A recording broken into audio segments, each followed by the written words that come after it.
Sorry, I was having my audio issues. I thought you went live. Sunday. What's going on? All right, here we go. Yeah.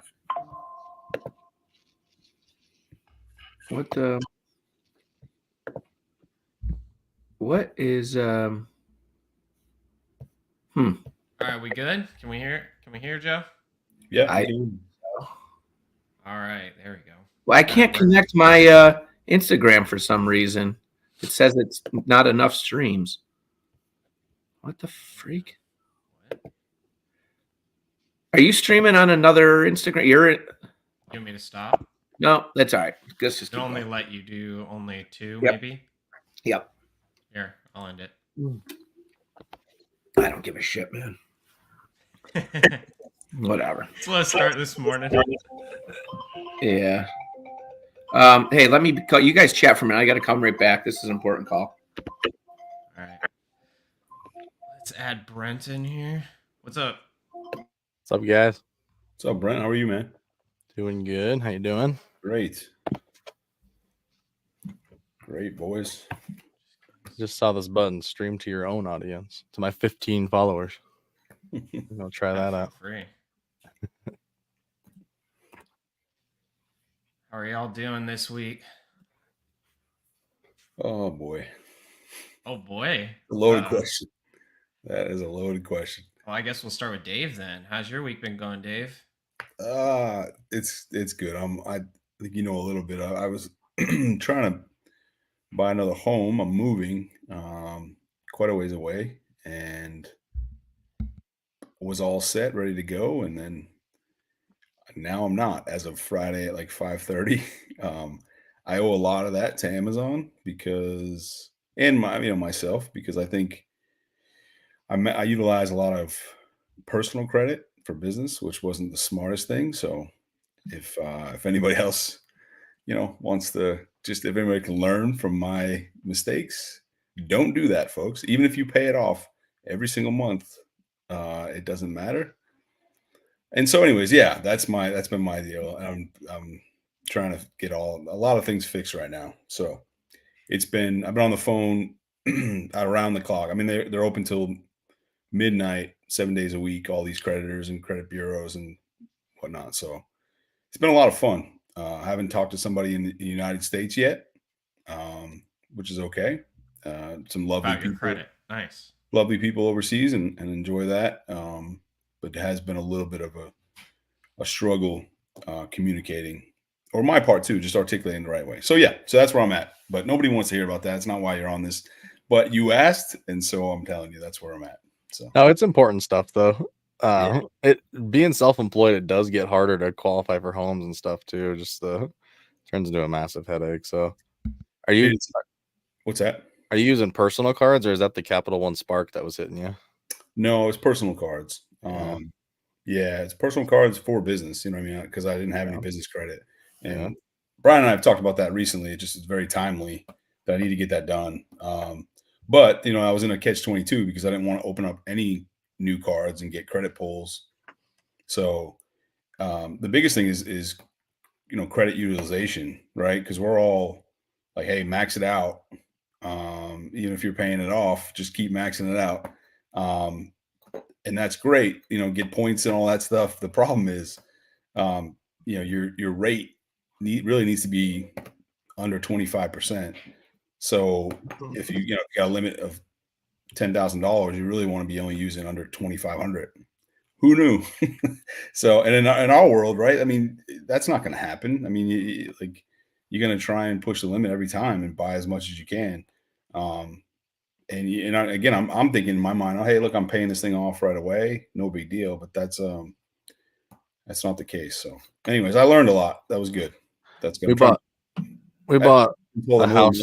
So we bought a house 4 years ago or so. And that one was a pain in the butt. And so back then we started transitioning all credit out of our personals and started hitting all the business. And I mean, the one thing I didn't even realize was some of these big bank cards, like the Capital One Spark cards, they still hit your personal credit. Yeah. So there's like a little research to do to figure out which ones are just purely business and which ones still hit your personal, even though that is a business card. Sure. Anyway, so no, I think that's valuable though for for this space and this audience. I think there is a direct tie-in, right? Because it was such a capital intensive business, and we're always trying to get the next dollar to try and get $1.50 out of it. I think it's important for people to know, because I thought one of them was a business credit card as well, but it's not. It's on my personal. So again, who knew? So yeah. Joe's Yeah, so this next purchase of the house we just made this year, Dave, I was carrying. I was like crossing my fingers, hoping it wasn't the same thing as last time, but I thought I had transitioned to all of them well, and I was carrying, I don't know, $200,000 on a card. yeah. And they didn't even ask about it, didn't see it, and didn't Really? touch anything. I'm like, sweet, that's great. That's just awesome. clean credit, so it was a nice transition finally making that. So Yeah, that is good. Yeah, mine's been the opposite. I've had my credit's been fine for years and years, no issues. I got pre-approved for a house a couple months ago, all good, and then all of a sudden two things hit like right before we went to go, draw the loan. So anyhow, whatever. No one. I mean, I don't want to get in the weeds too much with that stuff, but it definitely, like you said, research the cards that are strictly business. That helps a lot. No, this stuff's important, dude. I think a lot of people come into this, and especially when people don't have an LLC yet or anything, they just jump right into using personal credit cards. I started mine out with a personal credit card, but then as soon as I formed the LLC, I switched to only business cards. But I didn't even know, like Brent just said, that I guess there's certain cards that you got to be careful with that sound like they actually affect your personal credit even when you're not intending to, which that's a little bit scary, but it makes you next time I go get a new card, I'm gonna actually be researching that kind of stuff for sure. a lot of resellers are using that Capital One green Yeah. Spark card, the 2% card. I think they have the 2.5% card now that maybe is different, but I've had a bad experience with Capital One, so I've just gone strictly Chase on all my cards now. But yeah, I feel like everyone's using that Capital One Spark. I used it for 8 years, and Yeah. you can see though, even though you're paying it off monthly, if you check your those FICA projection scores, it bumps heavy up and heavy down depending on how long during that month it's on there. So Right. you can see that it's actually hitting, and then it shouldn't be hitting if it's supposed to be strictly business. It shouldn't be hitting. So you can look for that. Yeah, that's a good point. I was naive. I didn't realize how big the credit utilization percentage was. Right. I was naive and thought that, okay, if you take it out and you pay it off that month in full, like all good, right, in terms of your credit score. But yeah, it's not the case. It's that percentage and how long you carry that for. Percentage of limit. So the other option is to try and up your limit and then still work within the same confines, right? Like, so, let's just use the $10,000 mark for an even number. If you go in and ask, for, because you really want to be carrying under 50, ideally under 25 for if you need to move the needle, is what I'm told. When I say 25% of the max. So you could always ask for a credit increase and then still only use the amount. But who does that, right? Like, that's the problem. Is like, you're like, oh, well, it's here. I could buy a little extra product, sure. And so that's at least for me, like, that sounds great in theory, but the reality of that, knowing myself, like, that's not going to happen. Like, it's just like, so that's the other option. But I haven't tested this because I was already moving on to business cards, but as I understand it, I think if you clear a card, we're all revolving that credit, clearing them off. That's the hope, right? I think if you clear a card 3 or 4 days before the due date, not like the day before or the day of or 2 days, but I think 3 or 4 days, I think it's supposed to not hit, because apparently I think they report, as I understand it, they report to the credit companies a couple days before due dates. so that on due dates there's something goes on that day. So Yeah. I guess there's maybe if you're revolving your personal credit, you focus 3 or 4 days. But that sucks, Dave. Hopefully, Yeah. hopefully you can figure that out. Yeah, we're working on it. It's all good. There are worse things in life, Being homeless is whatever. What are you gonna do? You'll figure it out. You know what I mean? Like, No. as long as you can go do your RA, that's all you need, right? Like, That's right. you can That's sleep right. in a car and do RA, right?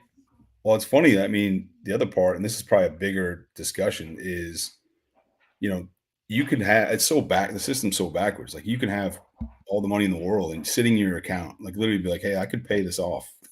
They don't care. It's crazy. It's like because their answer is like, well, then go ahead. Like go ahead and use the cash to buy a house, which is a dumb investment, right? For if it's your primary residence. So, and then there's somebody that has no income, but their credit's fine because they're not doing anything with it, and they'll give a loan to that they can't afford the mortgage. So it's like that's where the whole thing is backwards, in my opinion. Hey, Dave, you might want to fill out some other mortgage companies because I've had some companies just like say, hey, just fill out a write us up a note and sign it saying like you do revolve this credit, you do pay it off monthly, and then let us see your statements showing that. But just like, I don't know, it might be worth talking to another company for the heck of it. I appreciate it. So Yeah, thank you. you need to give my wife a call after this. I will. She'll help you out. She's a Yeah. loan officer. Right. I do need to talk to her. So I'm at that point. What else we got going on? All right, I'm back. What's up, Joe? All right. Sorry about that. Good. And my phone rang, and it was a name that I figured if they were calling, there was some sad news following it. And close family friend, like an aunt to me, had just found out passed away. And it was her son calling. And I saw the call, and I'm like, oh no, like I just knew, like that's what it was. And unfortunately, my instincts were right. So sorry about that. Sorry, Joe. Sorry to hear that. Didn't even. But we're back. So I've been listening, and I'm just thinking that I'm going to start a GoFundMe on here for you, Dave. We're going to start a fundraiser right now. No, I'm not a charity. No, that's all right. Well, then don't. I'll take it for inventory if you don't want the money. Perfect. And then we'll call it Build Dave's Credit Score. Then work on mine next. We'll do you'll do yours first, then mine, right? Yeah, no doubt. Well, everybody else got a busy Sunday ahead, or I mean, Dave, I don't even know why you're looking at a new house because I mean, who's going to move that piano for you? Because just moving that piano, I know it's tough, man. It's a beauty. Yeah, it's been passed down for generations. So. I was hoping you'd go over there and tickle the ivory for us a little. One day. Yeah. Hey, Brian, I didn't get to say hello to you earlier. Sorry about that. That's all good. Good. How's it going? Good to see you, man. Another day here. I stayed up way too late last night.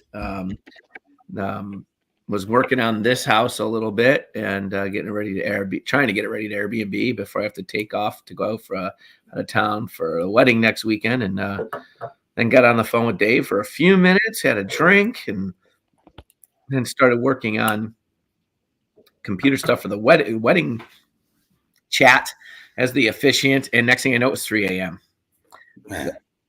Yeah, that was so this morning hurt, and then getting up, but I got a lot to do today. I got to have a productive day and got to go to the warehouse and prep some stuff, got a couple FBM orders in there for some stragglers that we list FBM and Walmart type stuff, and prep some stuff to go out. And this week's packed. Every day there's something. Well, at least you got up out of bed. Brian just said he just rolled over a few minutes ago. So you have an excuse. I'm not sure what Brian was doing, but yeah, I don't think he was working till 3 a.m. So I don't know what his excuse is, But yeah, no excuse, Brian. I don't see one. I'd like to ask the group the last time as an adult that you've got out of bed at 10 a.m. I'd like to if we could put a poll up for anyone over the age of, let's just call it 22. That's being generous. I think the last time I stayed in bed that long, I might have been 9 years old. But I'd like to put a poll out and see is in your adult life, when's the last time you woke up after 10? Yeah, it doesn't happen to me. Today was close though. I slept in pretty late. Brian, I'm just giving you a hard time. Sorry. I mean, I was on a streak. I mean, it's been at least one full day since I did that. So I look at the reality is I'm just jealous. That's all Yeah. it is. It's pure jealousy. Yeah, I'm right there with you on the jealousy part. But yeah, I I said don't think my body would ever like do that. I mean, that sounds amazing. Your body would just start thinking you're sleeping for the next night at that point. I'd be so confused. Just start twitching. well, I'm all out of whack. What was it the other night? Or Brian, what was it? I know I chatted with you afterwards. I came up to this house to do some work, and I sat down on the couch here at like 4:30 or 5. It was like 5 o'clock. Next thing I know, I woke up. It was 10 p.m. So I've been out of it a little bit. So it is what it is. But then I just found out too that I just got a lot to do today. Today's gonna be a busy day. We're gonna try to hang another TV on the wall, and maybe 2 more TVs get hung on the wall today. And start some basic cleanup. Got to go trying to clean up a bathroom a little bit in this place, and then work on the wedding speech a little more. So, and then warehouse. All the warehouse. Got to get to the warehouse. I feel weird. I haven't been in the warehouse in like 2 days more than just to run in and use. I drove by it the other day. I ran and used the bathroom. That was my warehouse stop. So I feel like weird that I've not been out there. I need to go and do some stuff in there. And How's your warehouse run, Joe? Do you have employees over there? I think your daughter. Just my daughters. That's Yeah. One daughter is there more often. The other one is comes and goes. She likes doing prep stuff. So, in fact, she might come out today and help me prep a handful of items to send in. So that's really it. That's really no it. employees though outside the kids. No. So I've had some people that come out and help, but you just picked up a warehouse then just to get it out of the house and continue prepping yourself. Yeah, 100%. Just to get it out of the house, and then I'd like to get to the point we had. I potentially have someone this summer that could be hired. He's worked for a friend of mine for, I think, just over 20 years running in a warehouse, and they're retiring and closing down. And this guy would be wonderful. I just don't know if I have enough for him to do full time.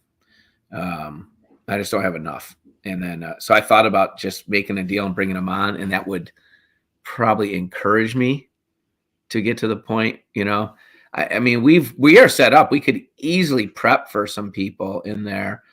Problem is New York State sales tax for OA stuff. So it'd only be wholesale, or someone that really wanted to pay the sales tax. What about grocery? Do y'all have certain categories that are sales tax exempt? Like grocery. Yeah.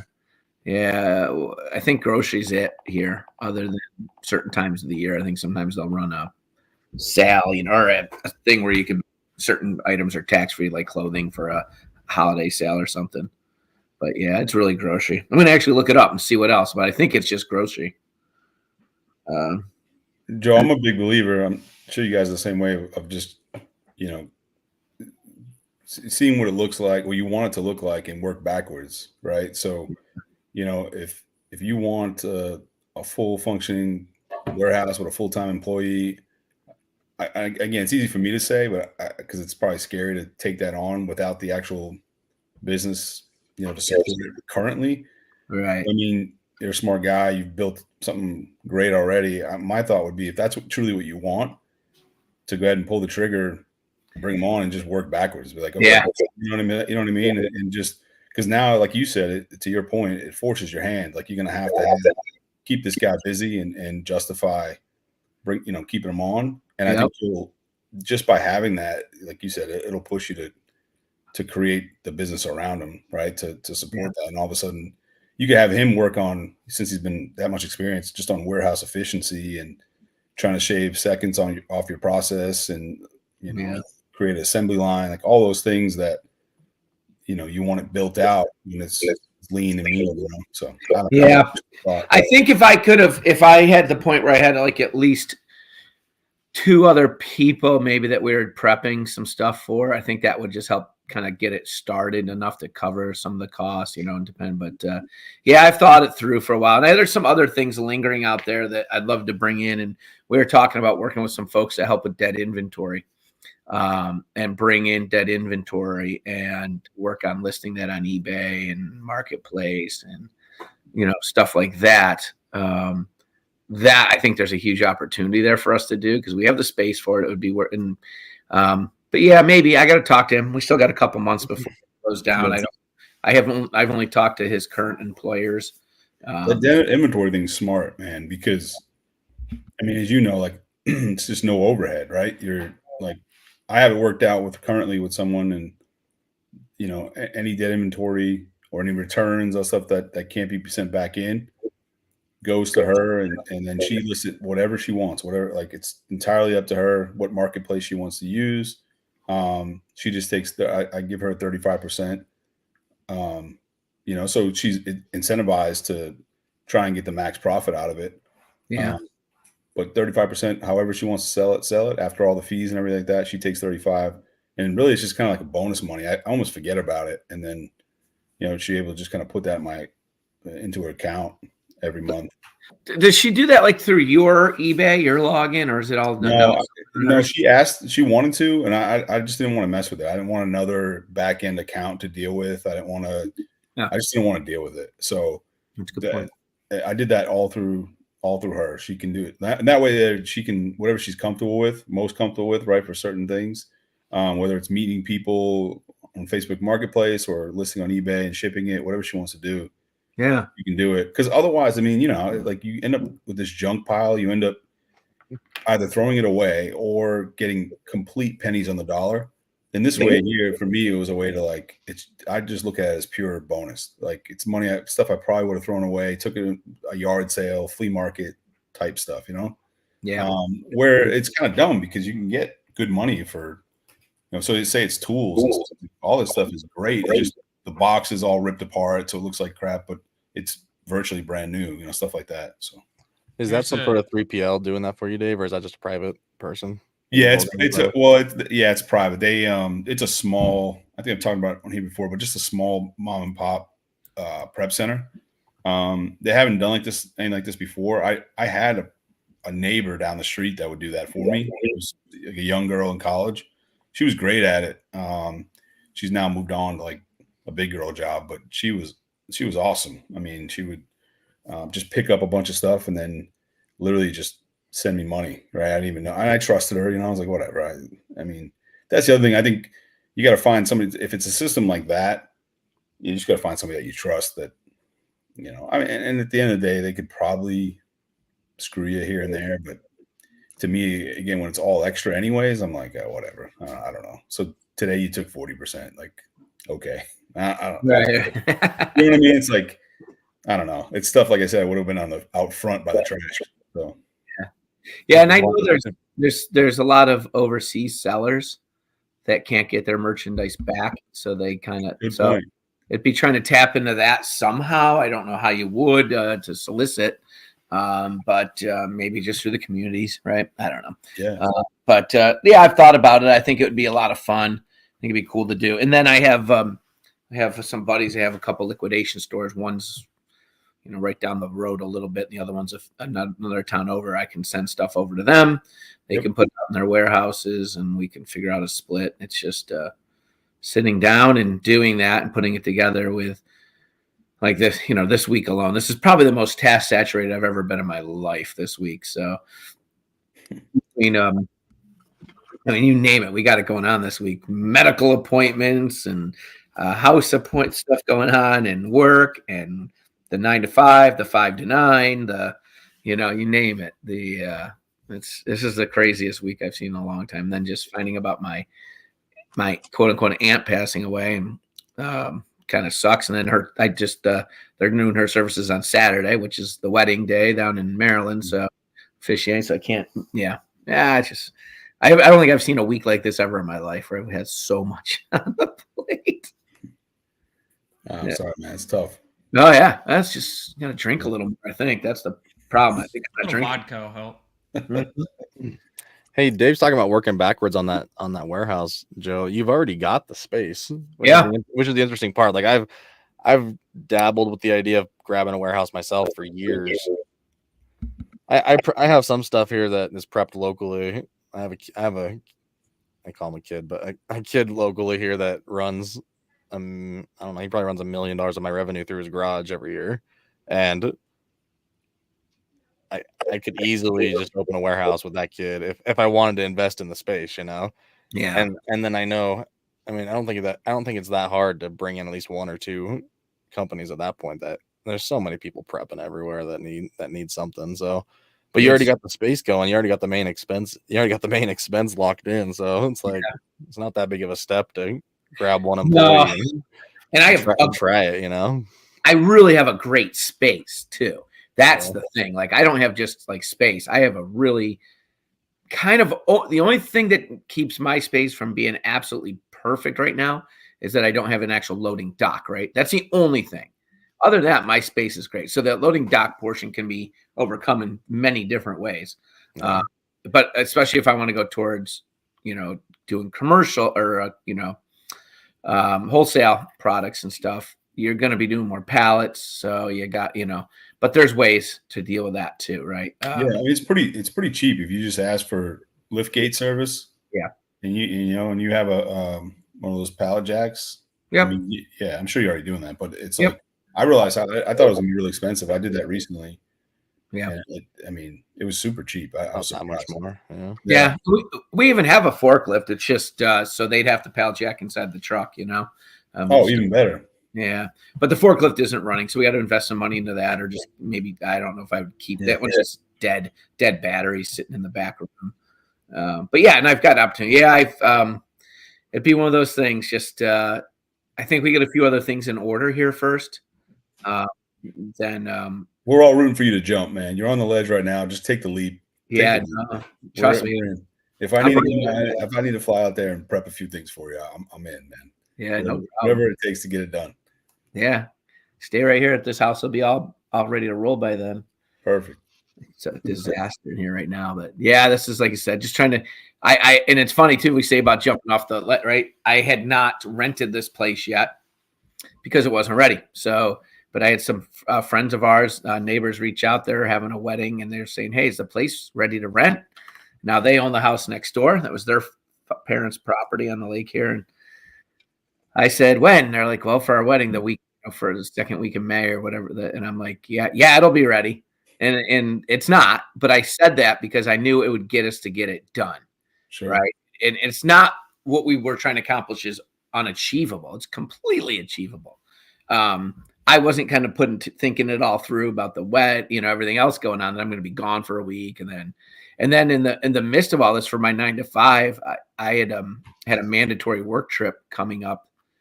And as it does every year, it's a yearly thing. I have to go to it down in Florida.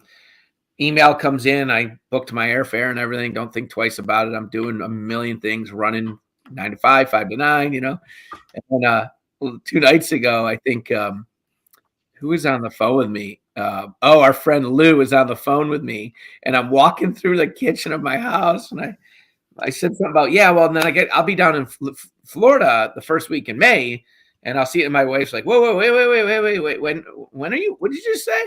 I said, yeah, my yearly trip down to St. Augustine. I'm leaving on the 5th. She's like, May 5th? And right as she said that, my head about just exploded. It's our twins' birthday, May 9th.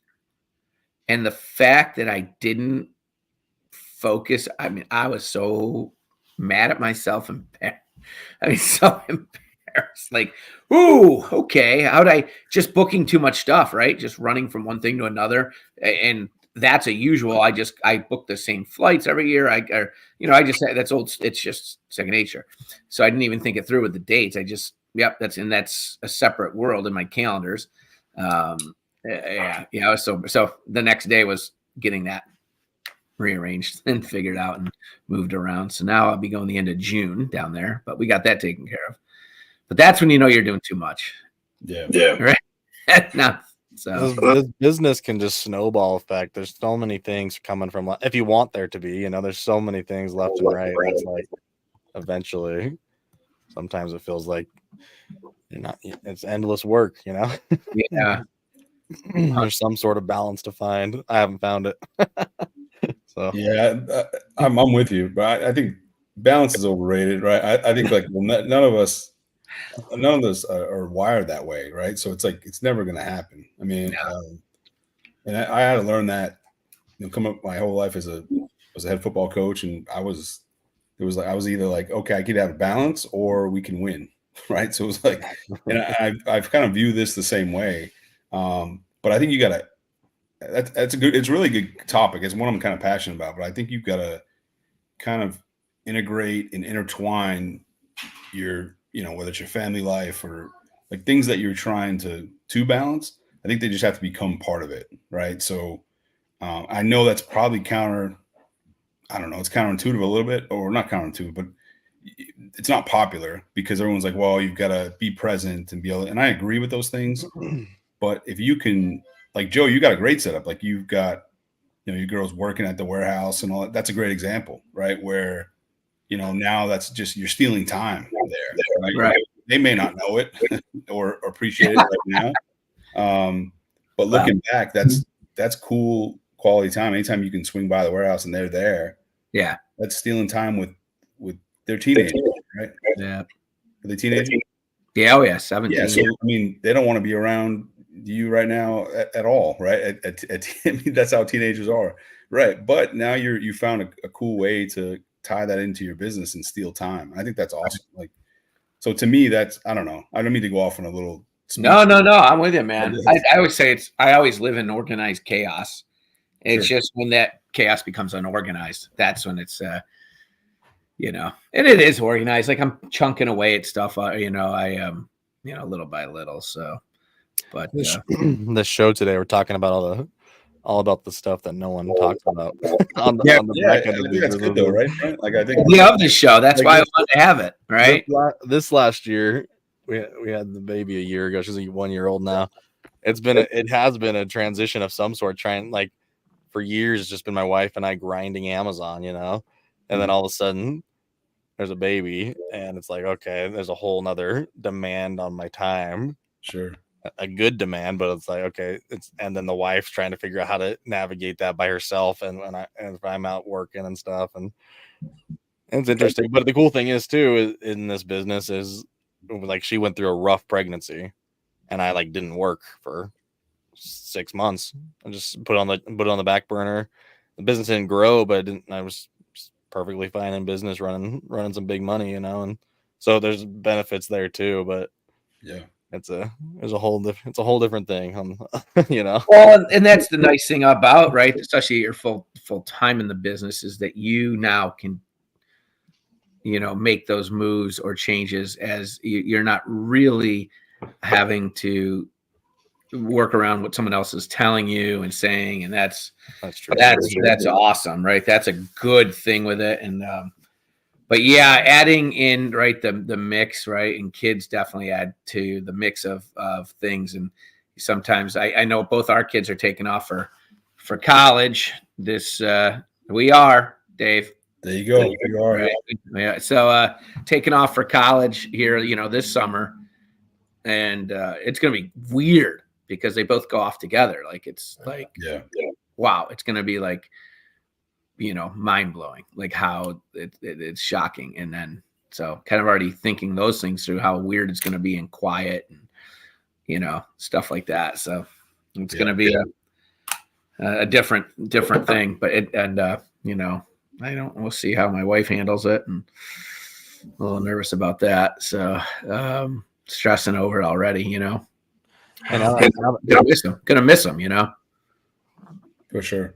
Yeah, for sure. No, it makes sense. I think about too, like I go back to coaching, like my daughter's like literally crawling like across the turf, you know what I mean, while I'm out there, or, I, like she'd have dinner with me at my desk, you know what I mean, during like at night, and like that was. But you just find ways. I think, I think the balance topic is a good one because you just get creative and find ways to do both.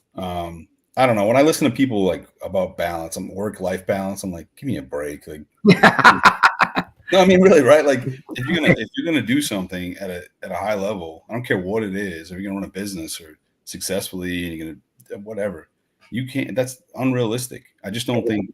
I think I listen to all these podcasts. So I hear people talk about this, and that's so nice in theory, but to me, it's like fantasy land, right? So I think the bigger, more important discussion is like, how do you maintain that level that you want to and still be, whether it's a good husband, a good father, or whatever. I think that's a really valuable discussion, and one that's not talked about enough. Like, you know, just get creative. You can have your daughter, bouncing on your knees, or typing emails to a supplier or whatever. Just find a way. You got to find a way. You got to stay up a little bit later at night. When you have a kid that goes to bed, and block off some time for dinner, whatever it is. I think it's doable. So I don't know. I feel like I'm a preacher today on this Sunday, but just Well, I think that balance is beyond us right now too. Like everyone on here is doing great, but like we haven't made it. We haven't made it where we want the business, what we're building it to be. right. And like It's a good point. maybe once we hit that, like that's my plan. That is my plans. Like my overarching plans in self-employment is build my businesses to a point where they can be passive, Yep. and I can do everything I want to with my family, become the football coach for the kids and stuff, so it's Mhm. like, where are we there yet? I mean, we've done great, but are we there? I'm not there yet, and it's not where I want to be or Right. I need it to be, Yeah. so then I grind. Sure. And No, it makes you know what drives it too though is like, I was gonna say this before Brian came back, but all these young kids are just killing it, and they have endless time. They have no, not Brian specifically, but like you look Yeah, I was about to all say. over the place. All these young kids have no responsibilities, no demands on their time, and they're just working 24/7. I'm like, man, is you got to compete with this now too. Like right. it's weird because like Brian's success isn't my failure, but like to once there's 10,000 of them, it becomes pretty competitive, and it's like you got to fight with those guys. And so that's more of the balance. You got to put off that balance for a while and establish the business. I feel like, so That's a great point. No, it's a really good point. Yeah. I think you can make up with it with a little bit of experience and those kind of things, and have an edge that way, right? yeah. I think your edge becomes a little bit different. You become more efficient just with the years put in and all those things. I think, so you find another way to get a competitive edge, I think is what you ultimately what you need to end up doing. Right. But that is a good point. I have done some stuff recently, like opening some of these new stores with partners and stuff to like pass off. Like I don't need my store to grow as quickly as it has in the past. If this store over here is growing more passive of me, Right. which has been cool. It's like I have plans there of doing stuff like that. So it's kind of a fun dynamic to add to the, like this last week when I have a store that I opened with someone, taught them all of OA. This was the first store that I even got involved in OA. I was just brand direct for 5, 6 years. I'm like, hey, let's dabble in OA a little bit, like 4 years ago. And so I'm like, I don't want to do it on my store. I'll have someone else run it. So I trained him all up on OA. Been running that store for OA for years, and now that store's to the point I'm like, you know what, like why not run wholesale over here instead or alongside OA. So just this last 2 weeks, besides finish off taxes, I've been transitioning that guy's store to focus wholesale quite a bit more and bringing on some VAs and stuff for that.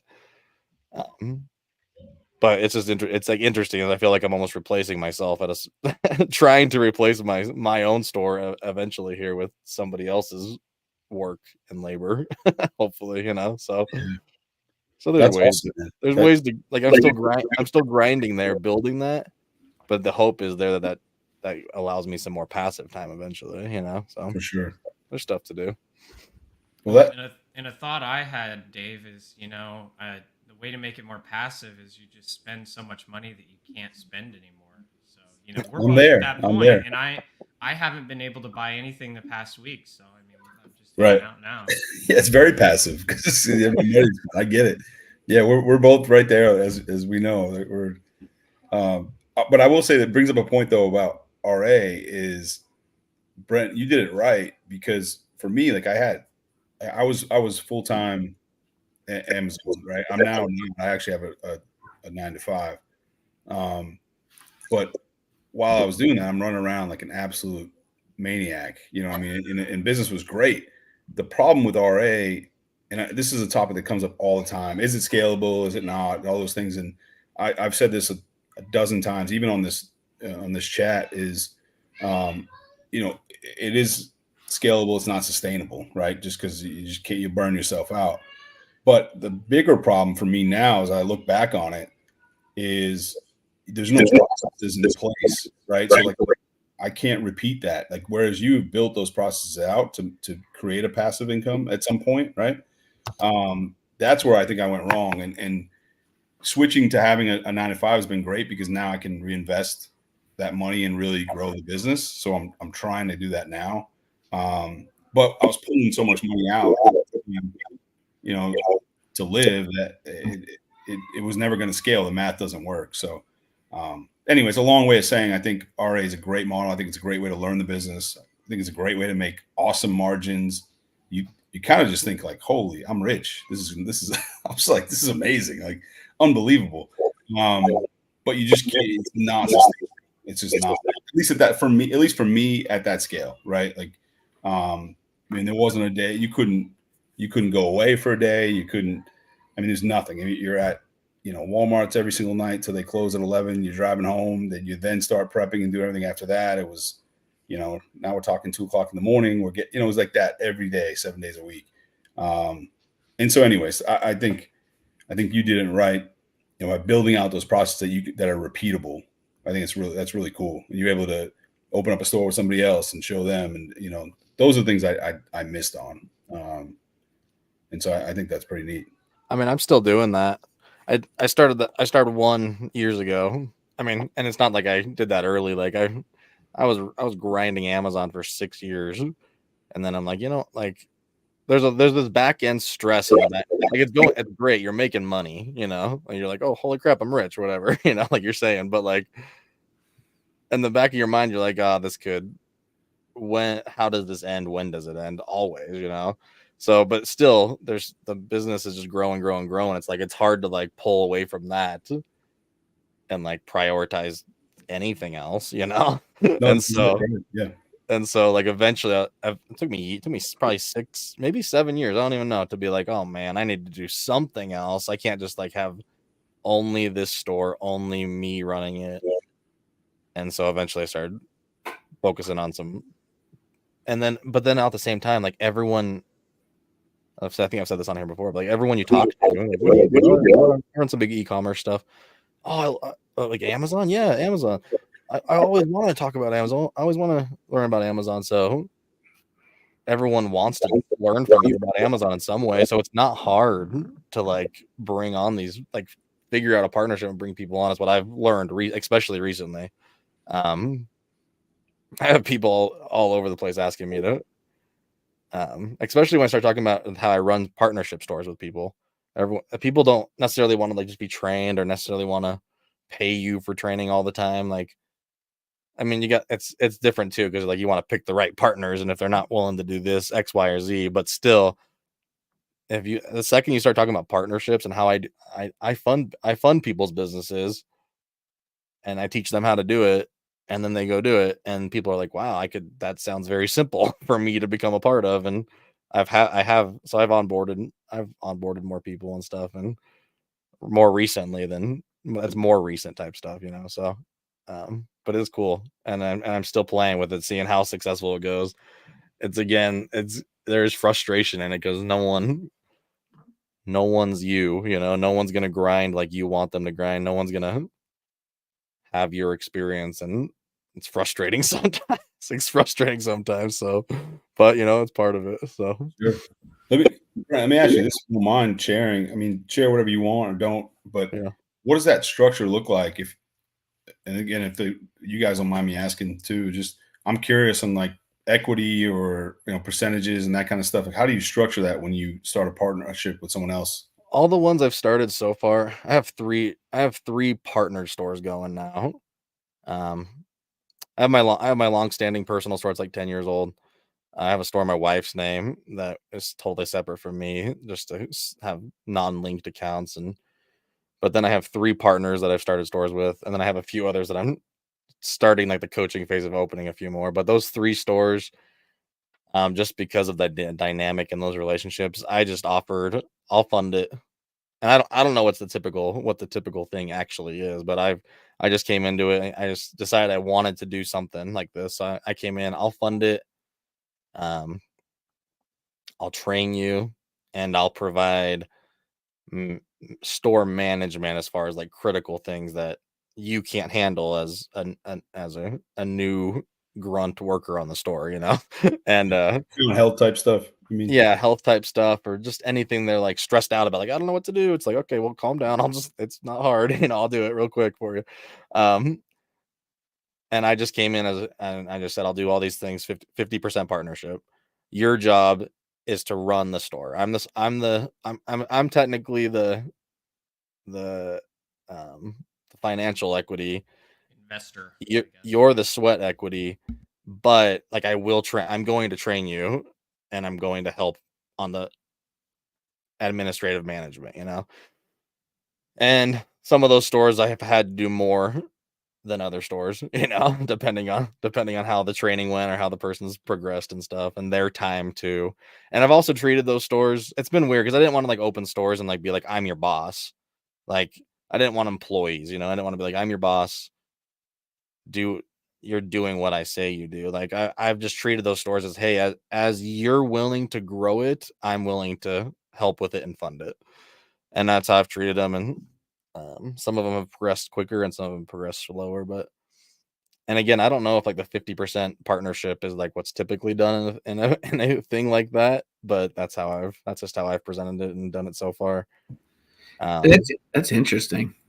As I talk to more people that want to, people hear that I do that, and I'm interested. Would you do that with me, kind of thing? And like, as I talk to more people, I'm like, okay, well, maybe if the person has some equity to be a part of, like, I'm like, okay, well, maybe I do that a little differently on these future ones, as far as the equity share and stuff, because the training is a huge valuable piece, and it's all my knowledge. It's 10 years of knowledge dumped into you, and that is quite a bit of value itself. I feel like, And so, and I'm also treating some of those stores as like, as they've scaled for a while now, that I'm trying to be all out on my equity and just be on the management side of things as those stores achieve their own capital and stuff, So it's a whole, and I don't. It's still in the process of all of it. That was a really long answer for your question. I don't know. no, it's a great answer. Yeah. Because it is an interesting model. It's different, um, but it's actually really cool. And you're not only like it's an investment for you, but you're doing something really great. You're changing the trajectory of someone else's life or someone else's family, or you know what I mean. Like really, like I think it's pretty beyond. Of course, it's a business. It's a business venture, but it's also pretty noble. Really, I think it's pretty cool. It is kind of fun. It is cool being like, man, cool, this person's doing great. What this could turn into a great side income for us from their store. But like on their end, at least looking at their perspective, I'm like, wow, it is very cool for them as well. And it's a fun thing, yeah, to Right. be in business with people like that didn't have stuff like that going on before, So Sure.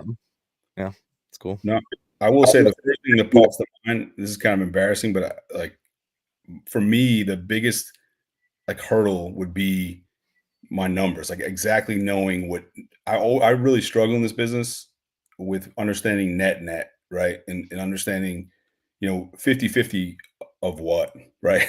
Yeah. That's the biggest thing because it's like it's not 50/50 of payouts, right? It's not, I mean, and I know there's ways and I have to get to that point, but I've been so foot on the gas for so long, just trying to turn out more, just, volume more, right? That I haven't slowed down and stopped and really, and again, that's pretty foolish on my part, but that's the first thing that pops in mind is figuring out 50 because, return rates, and there's so, like, what is the actual, you know, true net profit, I think, to That demonstrate the that 50. has been especially right now coming to fruition on some of these stores. It's like, because for a while I'm like, hey, we're running this store, just so you know, we're running this store, we're not pulling money, for a while. Some of them, like, I'm like, hey, if we need to pull a little bit of money, you can pull a little bit of money, even with my funding deep into it and stuff. You know what, I'm into this. He can pull money if he needs to, but at the same time, there's like some of those months, like, no, we're not. If you don't need to pull money, we need to leave money in.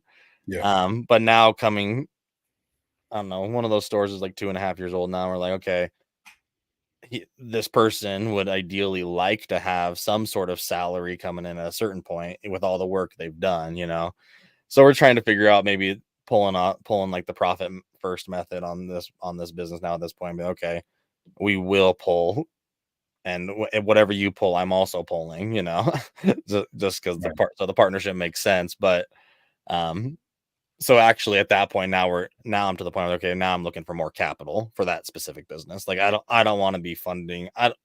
My capital is interest free, so I'm like, if I can find other interest free capital, what's the difference? So now I'm looking for more capital to help fund those businesses, and so that we can pay out more easily as well and stuff. So there is a balancing act to figure out, and I'm in the middle of it right now on that. So Yeah. but yeah. I don't know if Rebecca's question's for me. It sounds like it probably is, but it's not been private label. It's just, these have all started as OA businesses that I've partnered with people on, and funded it. And then now some of them moving into wholesale. So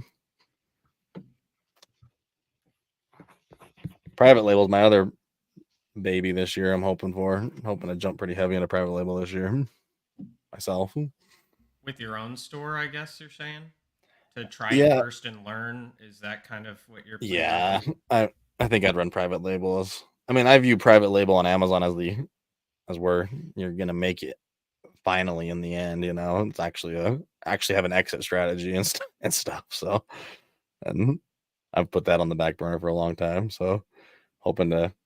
My theory on private label, which I have not gotten into deeply yet, is if I throw up 10 products, one of them's got to be successful, right? One of them's got to be successful. So, How I think much that's what I'm money you doing put this into year. those 10 products is a different question, but I know, yeah.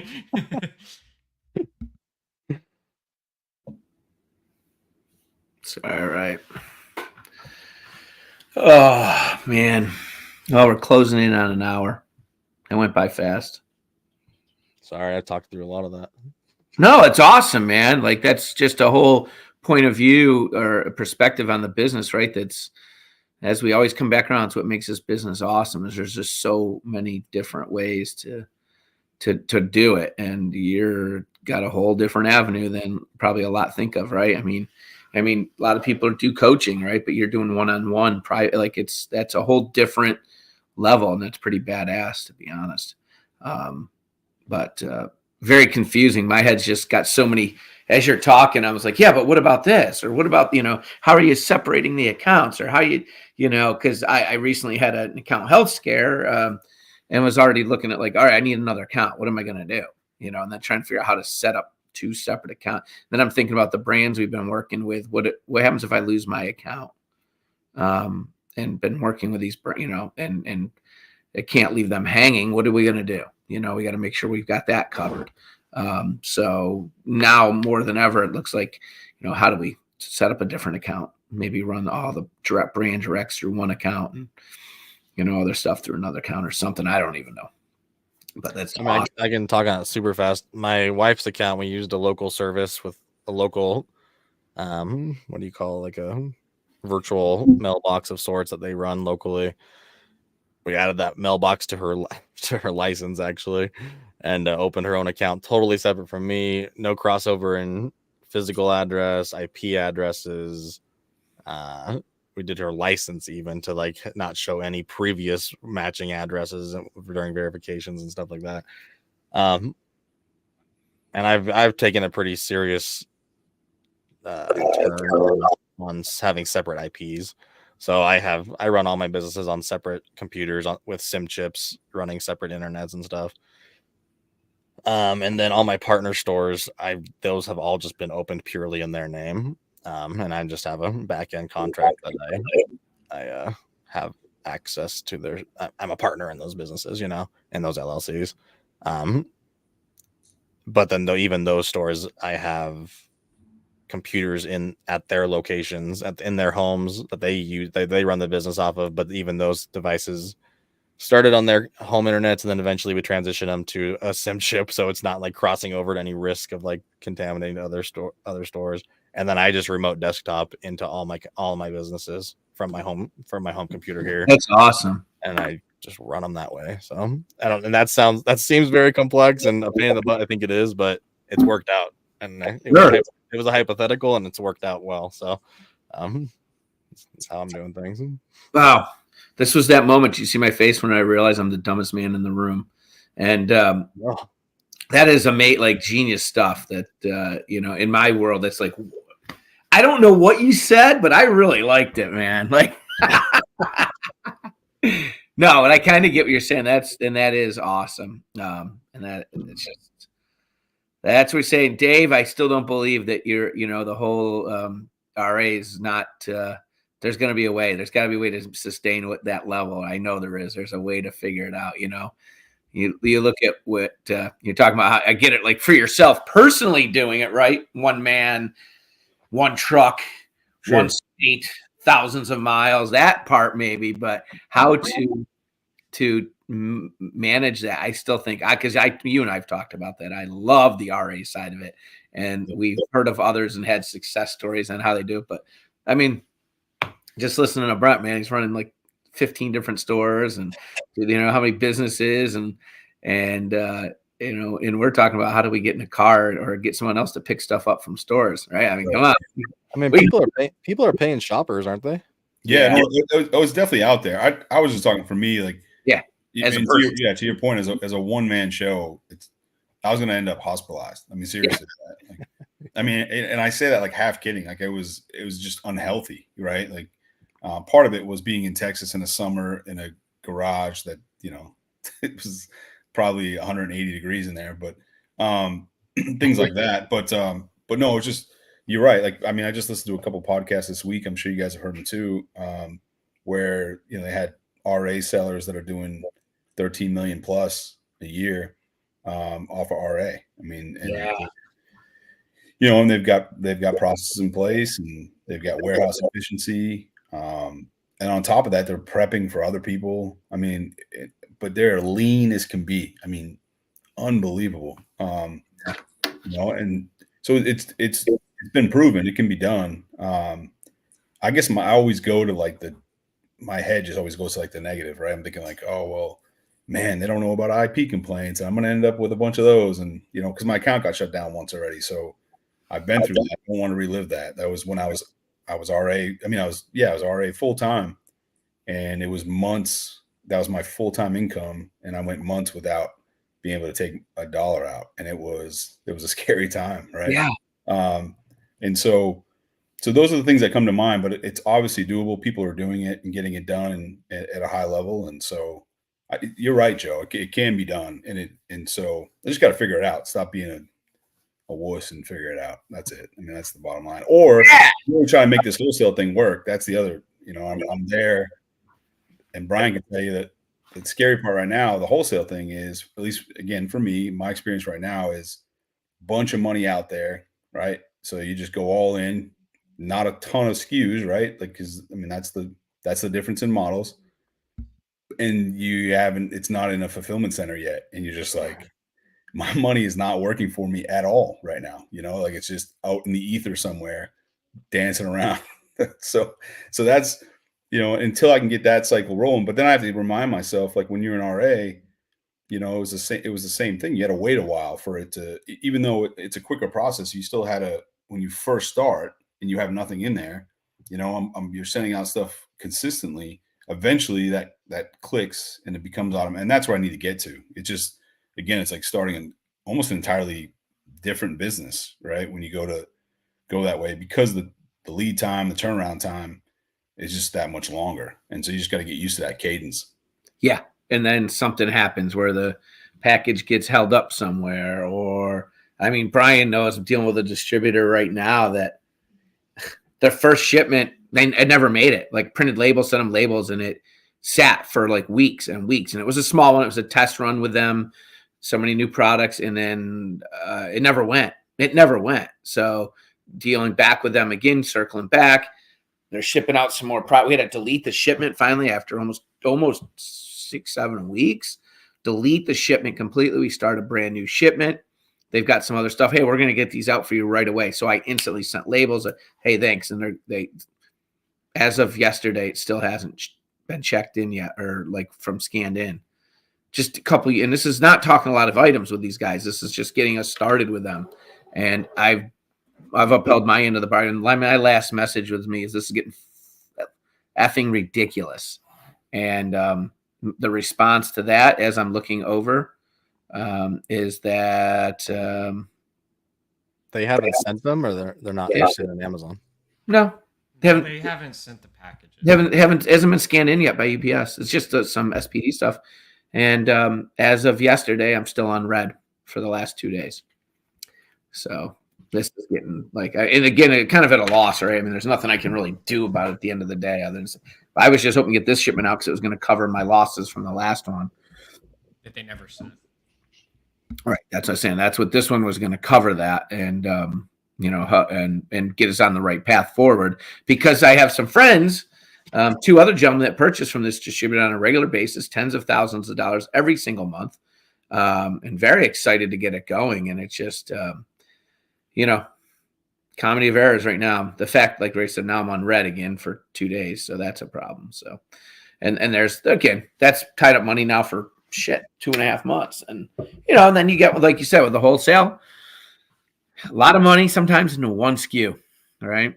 And then if that goes bad, or tanks, and you're it's a whole different ball game. I know people talk all the time like they think wholesale is like, oh, it's the holy grail, it's the best thing you could ever do. Like, yeah, you have no effing clue, man. Like it's just different, right? It's not better. It maybe for your personality, that style's better, right? But maybe RA or OA is better for you. It's just grass is not greener by no means. Now, sure. Well, the margins, I mean, it just inherently, the margins they're going to be slimmer. I mean, right. You're trying to still keep them. Obviously, we're all trying to keep them as big as possible, but they're going to be slimmer. That's just the reality. And so I think it can be more efficient at the end of the day, because you have to, place less orders, right? So right. It's that sliding scale, right? And so when you can do that now, they just have to hit. Now you have to, your batting percentage has to be a lot higher. Yep. Whereas like if if you miss out every 2 out of 50 items in RA, who cares? You eat it and you move on. You miss out on 2 items, right? And you're the 6 that you purchased on a massive wholesale thing, you're in some trouble, right? So I think that's the other thing, is you've got to, and I'm learning that too. I think I was a little too quick to pull the trigger, getting excited about opportunities, because that was my mentality for RA. Because it was just like, whatever, like 10 units, who cares? Like if it flops, part of doing business, move on. And I've got to change my mindset in wholesale. I learned, because I'm like, oh yeah, great, sure, a few thousand units, let's rock and roll. But it's like, well, yeah, if that fails, like you're in trouble. So yeah, I know that guy. Hey, I got money to burn. I heard him. I know you did. Yeah, I missed that guy too. He was good. He had a sanity. It was really cool. I like that guy. I miss him. I haven't heard from him a lot. But we burn that money, that's for sure. No doubt. That's the interesting thing across the board on all models, is just always getting better at picking the right products, And absolutely. I think at the core of everything, everyone talks about like trimming the business and simplifying things. I think at the core of everything, it's just if we can always get better at buying better and better and better, the business is bound to scale, no matter what model you're doing, Sure. So But it is interesting. When you were talking earlier too, Dave, about just like how to run RA and how I was gonna say I know a guy who runs purely RA, runs 7 figures RA. He lives in his RV and drives the country running RA. And it's just like bizarre to me. It's so bizarre to me that like that's his business model. It's how he runs his life. And it's so different than all of us on here, you know. It's like there's so much diversity that how people do things here. So he just preps it while he's on the road? Yeah, he preps it on he preps some stuff on the road, sometimes some stuff he sends to fulfillment. Man. Whenever he circles back to them. Primary grocery. Does he what? A lot of grocery. I actually don't even know what his focus is on his purchasing, but you're right. Teach your own, because that to me sounds like hell, right? Like being. I mean, I love traveling and all that stuff, but like trying to stuff that into like stepping over things in the morning, like getting out of your RV. I'm just like, no way, Dave. I think. This is good. Let's get an RV. Like, come on, guys. Let's do this. We could do a road trip. Let's do an RA 10 months. And like we team up with different people in different areas through the think we could do a whole storyline video reality show. A reality show. Boom. Like the intentions think about higher and higher as the modern day road rules. Yeah. And like everybody says I'm like the guy from like Breaking Bad. We'll call it Breaking Backs. We'll be lugging boxes in and out of stores, out to the RV, have some folding tables out in the parking lot, throwing stickers on shit. No merch. At the same time, you think about the simplicity of his business. Merch. Oh, I said sell merch for the show. Oh, okay. Sorry. I just you said a couple murders. I was like, wait, what happened? We have like RV racing scenes where we're just all racing to the next. This is good. We're on, man. This show has some breakthroughs. Man, really, you think about the simplicity of that guy's business in some ways, though, because like you're hitting all your local stores anyways, looking for the same items that you found at the previous one or whatever. Right. So, I mean, if he's driving the country, hitting 50 Walmarts instead, no question, and maybe he's just buying the same 10 SKUs and then he's off to the next one, or whatever. And maybe along the way he's researching more things to find, but like it might actually be incredibly simple business at that scale, if he's just emptying the shelves on the same products over and over. No, I think it's great. I think it's how much I loathe prepping products myself. Like that's one thing I realize. We all realize the things that we don't like in this business. You try and outsource that first. Like I hope to never go back to peeling stickers ever again in my life. Like if I don't have to peel a single sticker, I hate it. I'll do that part. I enjoy it. It's therapeutic. That's what I was about to say. Joe will do it. Yes. All right, we got it figured out. We got it all figured out. Great American RAers, like the Great American Pickers, or what's that show? American Pickers. Is that what it's called? Yes. Yeah. We'll be the American RAers. Yeah. We could. This is a man. We came up with an idea for a Netflix special last episode or 2 episodes ago. This is another one. Listen, if anybody out there is copying these ideas down, you owe us all a royalty from it. We'll come after you. Perfect. We will find you. Yeah.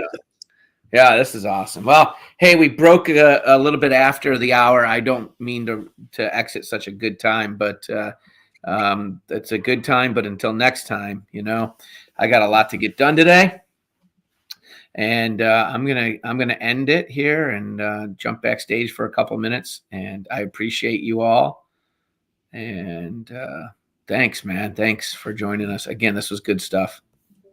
See you guys. Thanks. Thank you. Yeah.